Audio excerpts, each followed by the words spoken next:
Hey there folks, good morning. Welcome to this Wednesday edition of Fireside Chats at Lake Superior Art Glass. Today we're going to be making rubber duck pendants.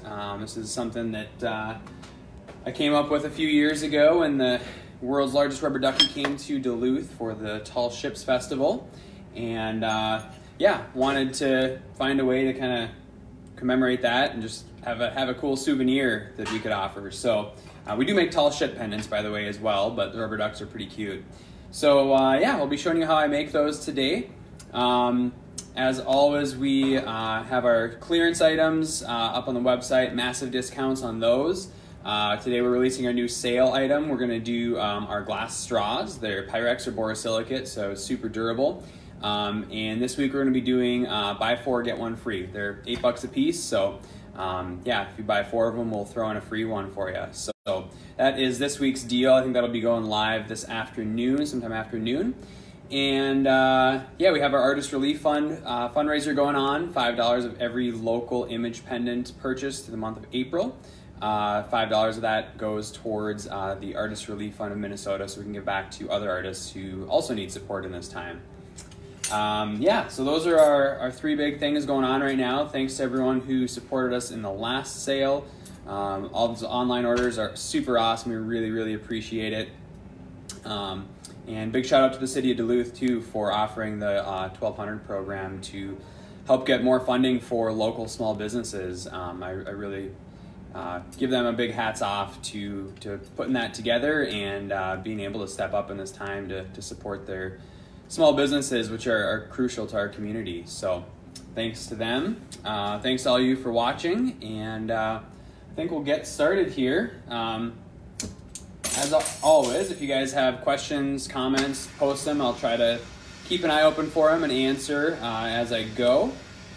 And we do have, just as a reminder, our custom pendant thing that's ongoing. So if you have an idea for a custom pendant you'd like to see me make live on our stream, shoot us a form. There's a form on our website you can go on and just fill out and tell us what you're thinking, and we'll talk through the details. So don't forget about that. All right, so turn this off for a sec while I lean in. Here is our rubber ducky pendant. Cute little guy. So that's what we'll be making today.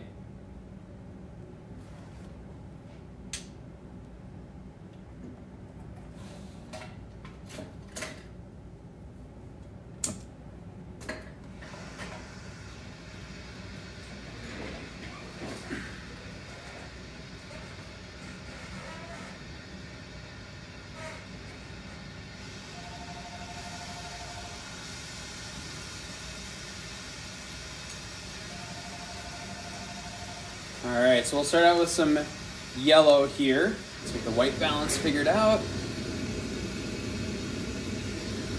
All right. This yellow is Banana by Glass Alchemy. About a year or 2 ago, year and a half ago, Glass Alchemy reformulated their cadmium colors to make them more workable. And when I talk about cadmium colors, any opaque, bright colored glass, like reds, oranges, yellows, those all have cadmium in it, and that's one of the metals that's just used to create those colors.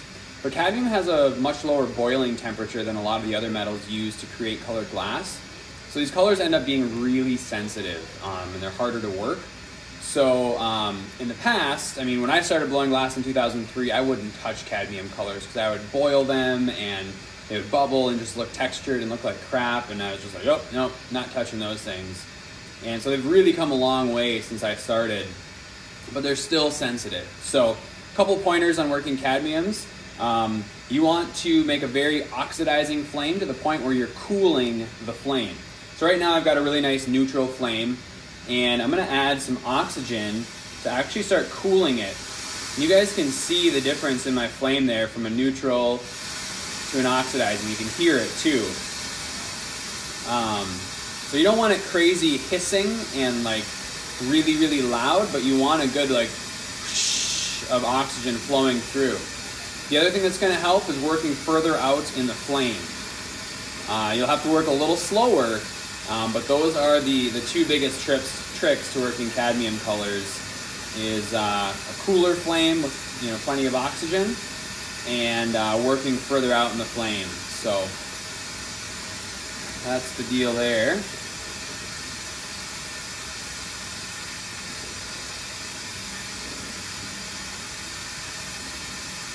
As always, I've got a cut end, so I'm going to remove that.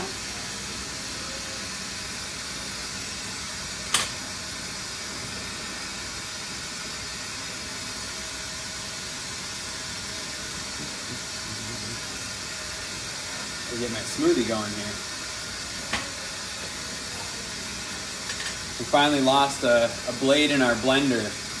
So this blender is one that my mom gave me that she had from probably the 70s or 80s. It's an old Panasonic, glass blender. It's just a tank and it works awesome. And I've been noticing that it's been struggling a bit lately. I think the blades are getting dull. And yesterday when I got home, my wife Caitlin said that it was missing a blade, and had I noticed that yet? And I said, no, I sure haven't, and I didn't notice it when I drank my smoothie yesterday. And so we're pretty sure it broke off in the smoothie she made yesterday. We haven't filtered through all that yet, but I made a smoothie still this morning. It's a little chunkier than normal, and now we're on the hunt to try to find some replacement blades for this, 40 or 50-year-old blender. But that's what I'm all about. I love fixing things that are still good. I hate how disposable our society has become, and I would much rather, try to fix something that's, just needs a new part, even if it costs as much to fix as it would to get a whole new one. A lot of times that's, a better option for a lot of reasons. One, the carbon footprint of it, There's a lot more carbon that goes into making a whole new one than there is just to making that one part. The other reason is that I really like to try to give more local businesses the opportunity to, create jobs locally. And so a great example is that years ago I had a stereo that receiver that stopped working, and it wasn't that old. I got it in probably 2002 or 3, and this is probably 2009 or 10, I bet. And they're like, oh, well, you can just probably get a new one for what it's going to cost us to fix that for you. And I said, that's okay. I like this receiver, and I'd rather support you guys and keep a local repairman employed here in Duluth than, just having throwing it away or bringing it to recycling and getting a brand new one that was made overseas. So, yeah, one of my belief policies, which is why we sort through all of our scrap glass and try to reuse it, because is it cost effective? Not really, no, but it's still good glass that can be used, and to throw it away, taking opportunity away from someone here that can have a job of sorting through it. So.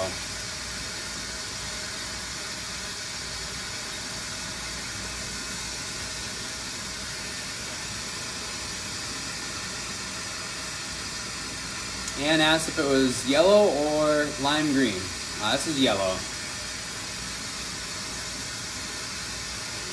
So I formed a gather. Now I'm going to kind of squish it flat.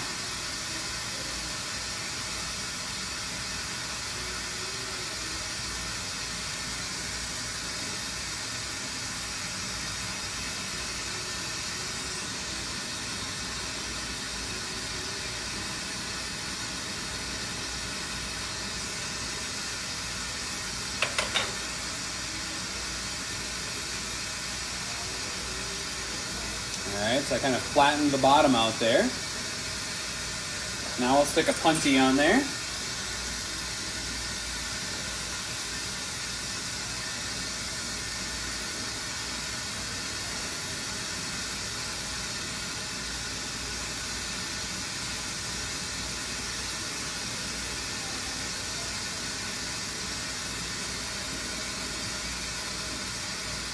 Oh, another thing I should mention too, I think I mentioned it yesterday or the day before, but we are going to set up a GoFundMe page. I believe GoFundMe still has a matching $500 small business grant, so we're going to try to fundraise $500. Basically for these demos, you know, if we can just get folks to chip in $5 or $20 or whatever it is, to be able to double that donation would be really awesome. So we're still finalizing it, but hopefully by the end of the day today we'll have our GoFundMe page set up. And you know, like I've said before, I really appreciate everyone's support, and all your online orders are true testaments of that.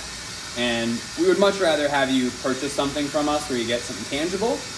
But you know, if there's nothing that you need, and I totally understand that from a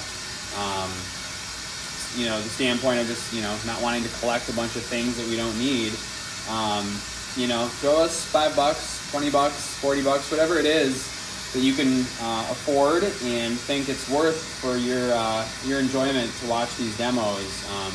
We would certainly appreciate that. So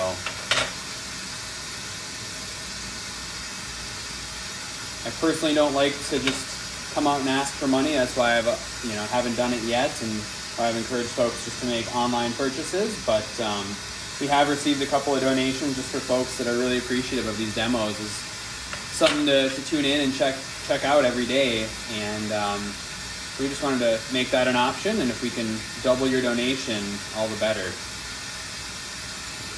All right, so kind of squished it into more of a disc, almost like a you know, hockey puck or a curling rock. Got those rounded edges more like a curling rock. Thanks, Lana. Appreciate the support. Now I'm going to add the head on top.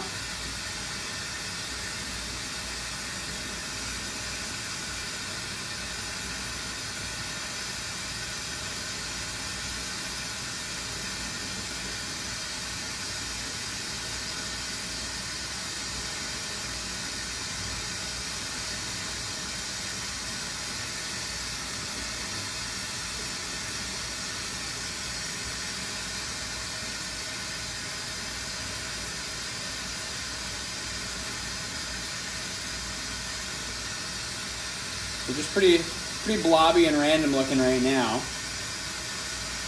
But once you add the eyes and the lips, it all comes together. Or the beak, I should say. Ducks probably don't really have lips. I was thinking duck lips.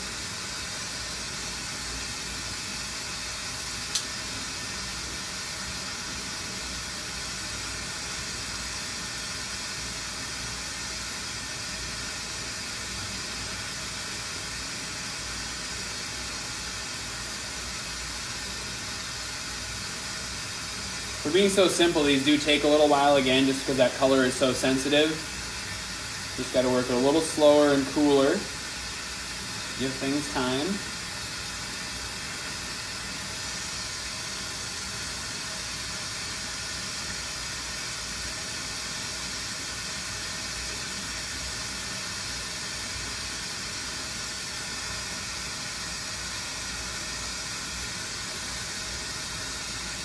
Okay, so that's melted down now. Starting to look like a rubber duck. Let's put that beak on there.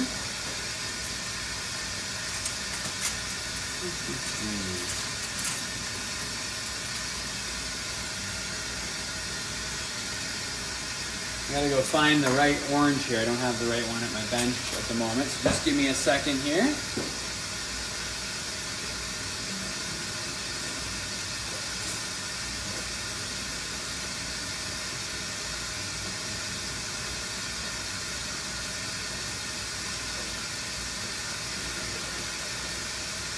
There we go. This is probably a color called OJ from Glass Alchemy. Can't say that with 100% certainty, but it does appear that way. That's one of their other reformulated cadmium colors.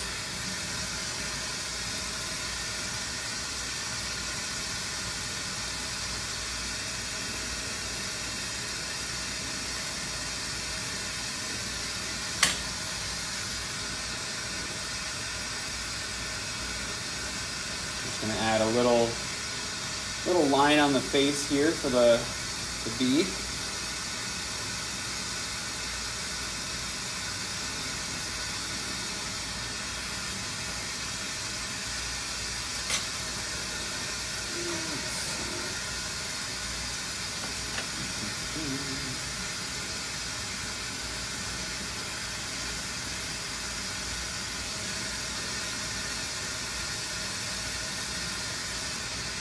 Squish it down a little bit so it's a little more flat and beak-like.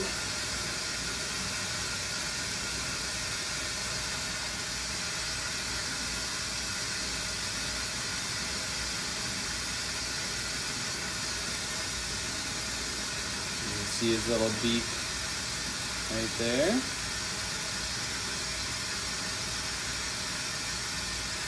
So everything looks pretty different as far as colors go when the glass is hot.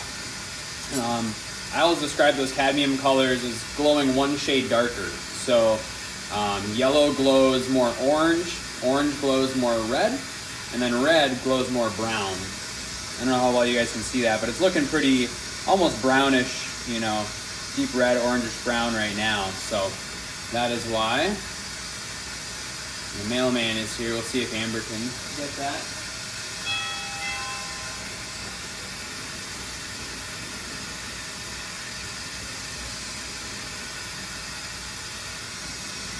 All right, I'm going to add the eyes right now. Just 2 little dots of black glass.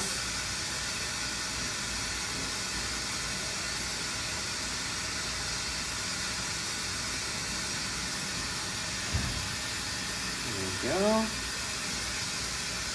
And we're going to melt in those eyes a little bit.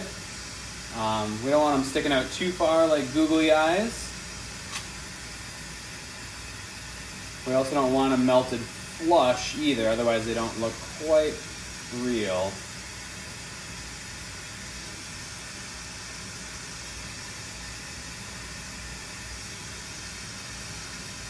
I can't remember who taught me this trick with eyes, but oh, maybe it was the Shane Farrow video that I had on his birds. That to get eyes to look a little more realistic and less cartoony on a glass sculpture, you need to heat up the glass around the eye as well, so that when you push the eye, you actually push it into the surrounding glass and it indents it a little bit, and that makes it look a lot more realistic.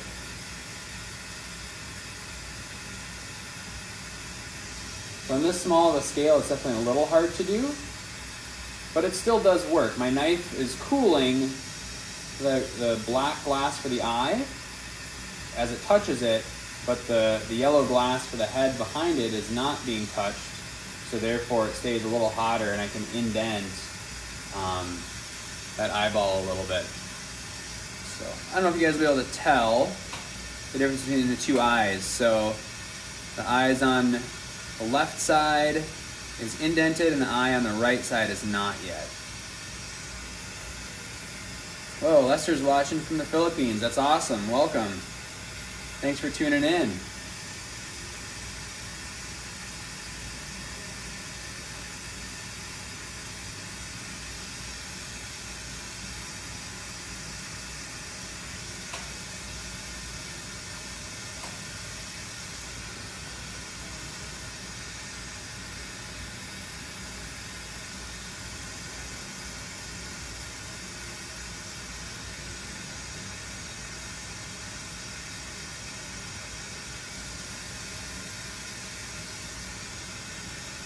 There we go. Looking pretty good. I'm just going to redefine the beak a little bit. It's gotten a little hot in the process. So there's our beak and eyes. Then we're going to put a loop on the back. So we'll use that yellow again.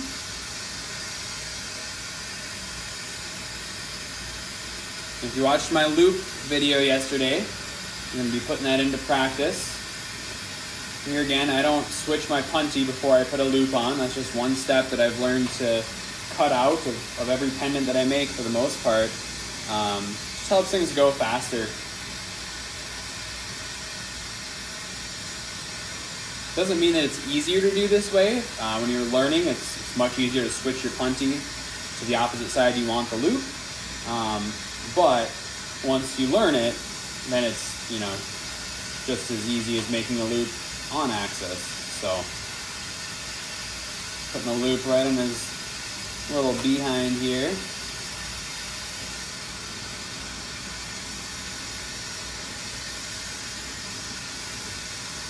And again, trying to get the loop proportionate as far as size and thickness goes. So you don't want a giant jumbo chunky loop on this dainty little pendant. So I stretch the glass out pretty thin, and we'll melt it down even more to shrink that loop up. That's what it looks like right now. Almost like a little teacup handle. This is another little pro tip that I always try to stress to all my glassblowers and apprentices, is when you've got the heat in the rod that you made a loop from, or that you swiped off something with that is that same color or clear glass that's still usable, melt it in. Take the extra 5 or 10 seconds right now while the heat is in there to melt that in, because then this rod is ready to go for the next time you need it. Whereas if you leave a bunch of crap on the end, you're not going to take the time to melt that glass in when you need it next, and you're going to have to heat it up, rip off the stuff you don't want, and then use it. So you're going to use up that time anyway, and if it's usable material, then you're wasting it. So when the heat is in there and you finish using that rod, don't just set it down on the bench and keep going. Take the 5 seconds or 10 seconds, whatever it takes, to melt that back in. Worst case scenario, if there's some bubbles and it's kind of crappy, you can still scrap it. But at least you tried and didn't really take any extra time to try.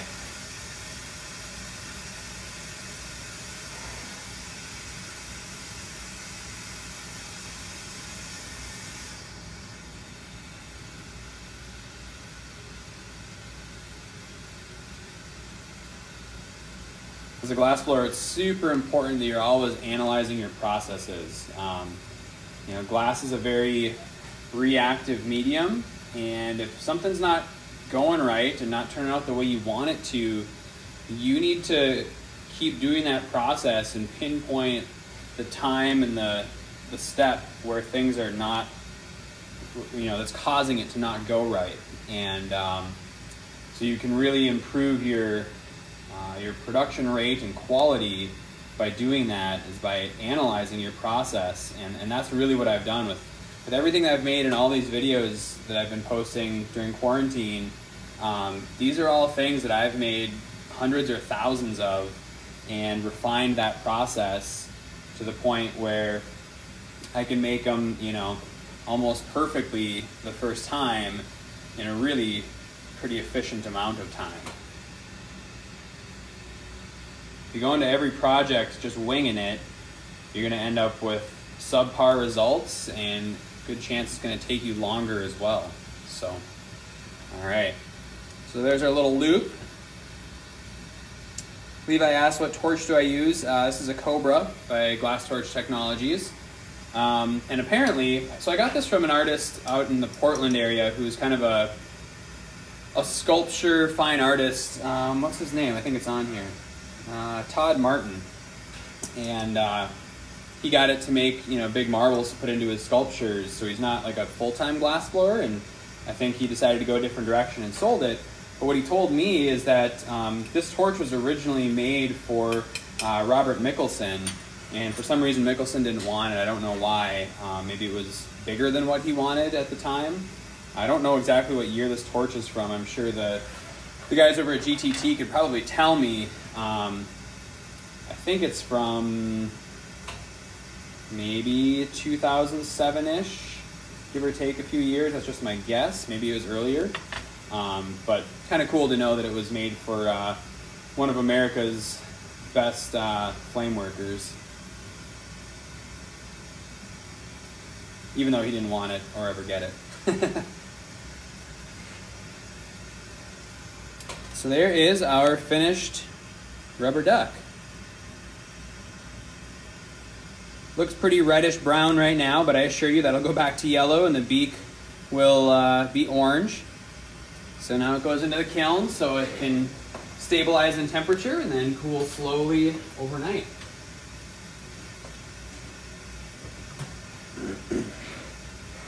So that is how I make a glass rubber duck. Thanks, Sandy, appreciate it. So thanks everyone for watching. We appreciate your support. All the online orders have been awesome. Again, we're going to get a GoFundMe page going here by the end of the day. So if you want to donate, a couple bucks here or there for watching the videos, we would certainly appreciate that. Again, my stance is, get a product, get something tangible for your money. But if you're not into collecting things, throw us a little money and help support us. I think GoFundMe is going to be able to match up to $500. So that's our goal, is to raise $500 just to support these demos and get a free $500 match from GoFundMe out of it. Today, this afternoon, our glass straws are going on sale. Buy 4, get 1 free. We had a great response with the Suncatcher Icicle earring sale. That was great. The Design Your Own Pendants thing is still ongoing, so if you got an idea you want to see me make on our stream, head over to lakesuperiorartglass.com, fill out the form with your idea, and submit that. We'll let you know if it's something we can do. And then the last thing is our local image pendant fundraiser. So $5 from every local image pendant sold in the month of April goes to the Artist Relief Fund of Minnesota, so we can also give back to artists in need at this time in our local communities here in Minnesota. So I think that's everything. We appreciate you guys watching and all the support.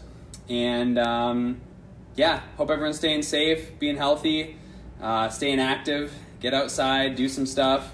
Yeah, we'll be here Monday through Friday doing demos 10 a.m. every morning. So keep tuning in, keep up the support, and we'll talk to you guys tomorrow. Take care.